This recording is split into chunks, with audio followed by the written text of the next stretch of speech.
माननीय supreme court के द्वारा 11 अगस्त 2023 को जो फैसला दिया गया था उसके क्लेरिफिकेशन को लेकर के दो एप्लीकेशन ऑनरेबल सुप्रीम कोर्ट पहुंची थी पश्चिम बंगाल से होते हुए। इस एप्लीकेशन को अप्रूवल देने से रजिस्ट्रार के द्वारा मना कर दिया गया और इस केस को डिस्पोज कर दिया गया। इन सबके बाद से सोशल मीडिया साइट्स पर एक प्रश्न जो बहुत तेज़ी से उठ रहा है वो ये है कि जब मामला क्लेरिफिकेशन से संबंधित सुप्रीम कोर्ट में जा रहा है तो वो डिस्पोज हो जा रहा है बिना सुने हुए ही। तो क्या ये कभी पॉसिबल होगा कि सुप्रीम कोर्ट का जो जजमेंट है वो डिफाइन हो पाए कि कब से ये लागू होगा? क्योंकि इसको लेकर के बहुत सारी भर्तियां अधर में लटक जाएंगी अगर ये क्लेरिफाई नहीं हुआ तो। और जो क्लेरिफिकेशन एप्लीकेशन जा रहा है वो निस्तारित हो जा रहा है बिना सुने हुए, तो उस कंडीशन में क्या विकल्प है, क्या ये फैसला कभी डिफाइन हो पाएगा, इसके रिगार्डिंग डिटेल में बात करेंगे। साथ ही साथ बीएड अभ्यर्थियों के पास विकल्प को लेकर के किस प्रकार से गुमराह किया जा रहा है इसके बारे में भी डिटेल में बात करेंगे। अंत तक जुड़े रहिएगा। नमस्कार दोस्तों, मेरा नाम है नीरज, आप देख रहे हैं कैरियर बिट यूट्यूब चैनल। अगर आप इस चैनल पर पहली बार विजिट कर रहे हैं तो इसको सब्सक्राइब करते हुए बेल आइकन को प्रेस करना ना भूलें। सबसे पहले जो मॉडिफिकेशन एप्लीकेशन और जो क्लेरिफिकेशन एप्लीकेशन डिस्पोज किया गया है उसका कारण क्या बताया गया, ध्यान से देखिए। कोर्ट जजमेंट में यहाँ पर मेंशन किया गया है। इसमें कारण ये बताया गया है कि ओपन हियरिंग कराने की मांग की जा रही थी। ओपन हियरिंग कराने की मांग की जा रही थी। जो पश्चिम बंगाल में शिक्षक भर्ती प्रक्रिया चल रही है उस पर मेरिट पर फिर से डिसाइड करने के लिए रिक्वेस्ट किया गया था कि मेरिट पर फिर से डिसाइड करिए कि बीएड अभ्यर्थी पात्र हैं अथवा नहीं, जिसको सुप्रीम कोर्ट के रजिस्ट्रार के द्वारा ये कहते हुए मना कर दिया गया कि इस प्रकार के एक मामले में 2011 का मामला था जिसमें सुप्रीम कोर्ट ने ये कहा था कि अगर दो प्रतिवादी है, मान लीजिए कि दो पक्ष है, एक बीएड और दूसरा डीएलएड, मैं यहाँ पर समझाने के लिए बोल रहा हूँ। अगर एक के फेवर में फैसला आया, जैसे डीएलएड के फेवर में फैसला आया और बीएड के अगेंस्ट में फैसला आया, अब बीएड वाले यहाँ पर रिव्यू चाहते हैं कि फिर से एक बार मेरिट पर ये चीज़ें डिसाइड की जाए। उसके बाद से अगर मान लीजिए बीएड के फेवर में फैसला आ गया और डीएलएड के अगेंस्ट में आ गया, उसके बाद से डीएलएड वाले भी एक बार फिर से रिव्यू फाइल कर देंगे कि हमारे लिए भी एक बार मेरिट पर डिसाइड कर दीजिए। उसके बाद मान लीजिए बीएड के फेवर में फैसला आ गया, फिर डीएलएड के फेवर में फैसला आ गया, फिर बीएड वाले चले जाएंगे कि एक बार रिव्यू कर दीजिए हमारे पक्ष को लेकर के। तो ये एक एंडलेस प्रोसेस है जो कि कभी खत्म ही नहीं होगा। इसलिए एक बार जो सुप्रीम कोर्ट ने जजमेंट दे दिया उसके बाद से उस फैसले को लेकर के रिव्यू कराना और फिर से हियरिंग कराना ये बहुत नेक्स्ट टू इम्पॉसिबल वर्क है। इसी वजह से सुप्रीम कोर्ट में जितनी भी याचिकाएं रिव्यू के लिए और क्यूरेटिव पिटीशन से संबंधित जाती हैं अधिकांश उसमें खारिज हो जाती हैं।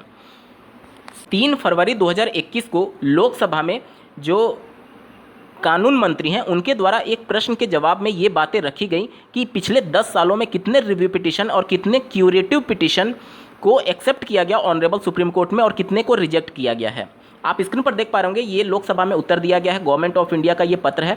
तो आप पूरी तरीके से आंख बंद करके भरोसा कर सकते हैं। ये मैं पत्र इस वजह से दिखा रहा हूं ताकि बीएड के अभ्यर्थी कंफ्यूज ना हो, उनको किस प्रकार से भ्रमित किया जा रहा है। देखिए प्रश्न क्या पूछा गया था। पहला प्रश्न ये पूछा गया था, whether the government maintain a record of the number of the review petition and curative petition filed with the supreme court.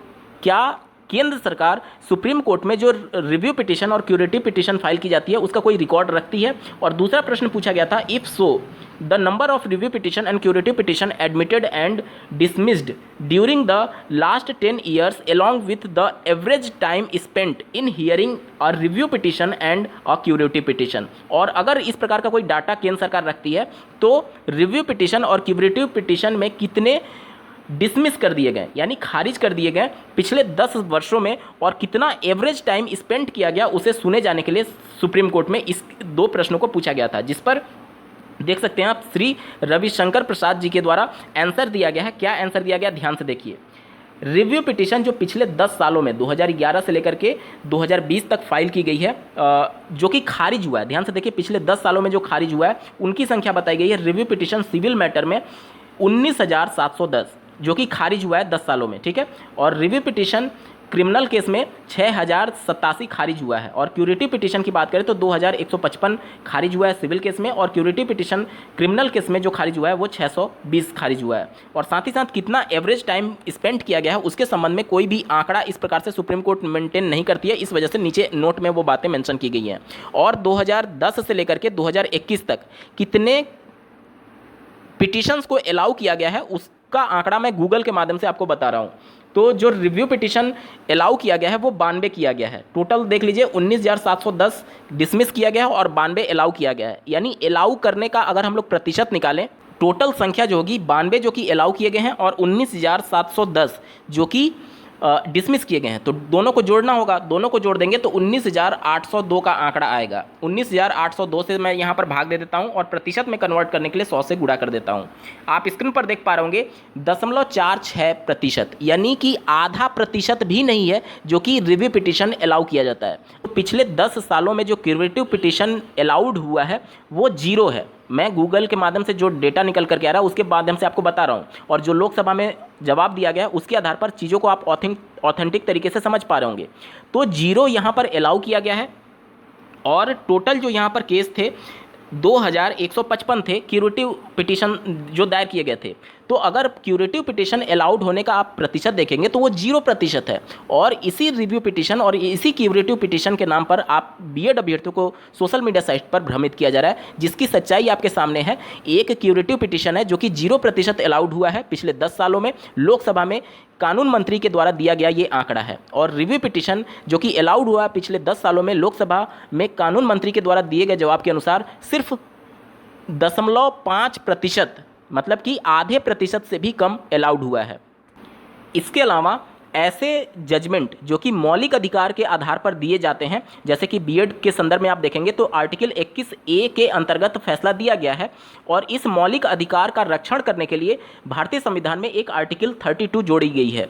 इस 32 के अंतर्गत जो फैसला दिया जाएगा उसमें आर्टिकल 136, जिसके अंतर्गत माननीय सुप्रीम कोर्ट जो अपना फैसला देती है उसको रिव्यू करने के संदर्भ में जो एप्लीकेशन है उसको अलाउ करने का अधिकार है। तो यहाँ पर इस प्रकार के एप्लीकेशन को अलाउ नहीं किया जा सकता जो कि आर्टिकल 32 ऑफ कॉन्स्टिट्यूशन, यानी कि जो मौलिक अधिकारों के रक्षण की बात करता है, उसके संदर्भ में कोई फैसला दिया गया है। तो ये जो फैसला 11 अगस्त 2023 का आया हुआ है, इसको ना तो रिव्यू किया जा सकता है और ना ही इसके संबंध में इस प्रकार से रिव्यू पिटीशन और ना ही क्यूरेटिव पिटीशन दायर किया जा सकता है कि इस फैसले को रिव्यू कर लीजिए, क्योंकि ये मौलिक अधिकार से संबंधित मामले में फैसला दिया गया जो कि जो रजिस्ट्रार के द्वारा ऑर्डर पास किया गया उसमें ये सभी बातें मेंशन की गई हैं। आप पैरा में ऊपर के 4 लाइन को पढ़ेंगे तो आपको स्पष्ट हो जाएगा। अब आते हैं आपके मेन प्रश्न पर कि इस प्रकार से तो ये कभी रिव्यू हो ही नहीं पाएगा कि किस दिन से ये फैसला लागू होगा। ऐसा नहीं है।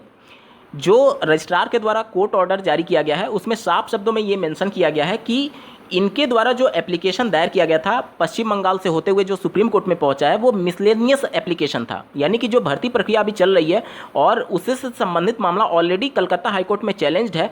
तो इस प्रकार के एप्लीकेशन को लेकर के आप सुप्रीम कोर्ट के उस जजमेंट को चैलेंज नहीं कर सकते जिस पर पहले ही मामला है वो मेरिट के आधार पर डिसाइड हो गया है।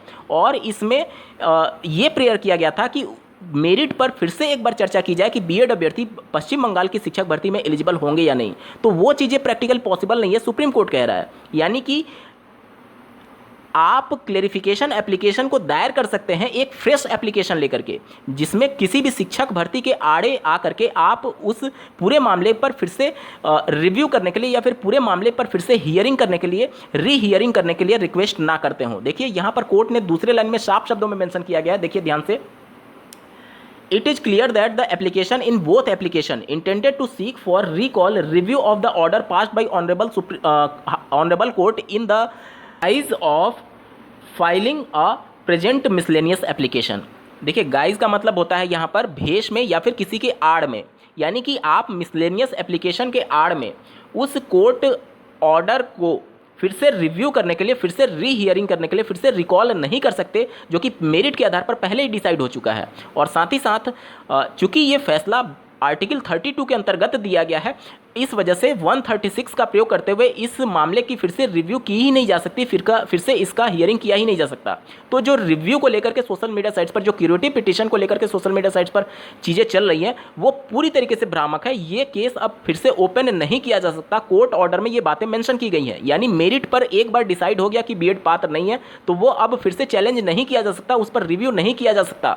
यानी कि बीएड जो है वो अपात्र ही रहेगा 11 अगस्त 2023 के फैसले के बाद से।